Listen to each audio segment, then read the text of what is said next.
Okay, I think that's all I have to say. If anybody has any questions, no questions? Okay, thanks. All right, that's not how to end a presentation. Let me talk briefly about how to end a presentation. You end the presentation cleanly and clearly, and I'll talk about that in a moment. Reiterate your main points, and then give your audience next steps or something to think about when they leave. When I say you end it, when the time has arrived for the presentation to end, you'll find people packing up their things and starting to put their coats on.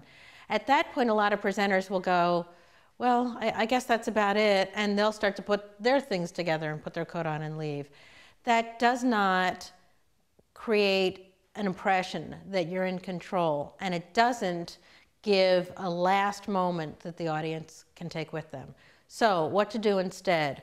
Reiterate your main points. I've hit hard over and over again on how your presentation is about main points that you're trying to deliver to your audience as well as possible. Reiterate what those main points are. Once you've done that, tell them what to do with those main points. What are the next steps they should be taking? What are the things that they should be thinking about after having seen your presentation?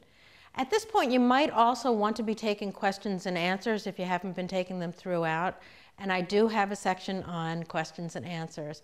But just so that you'll know, I'm saying that's the last thing you'll want to do. Once you've gotten your last question, again, you end it by saying, if there are no further questions, I would like to thank all of you for being here. I enjoyed my time with you this evening.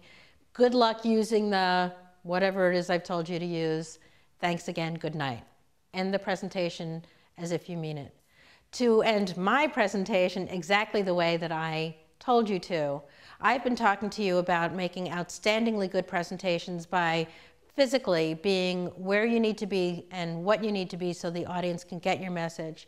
I've talked about delivering messages with passion, and I've talked about being in control of your audience and how you look in terms of questions and how you dress, and even how you end your presentation.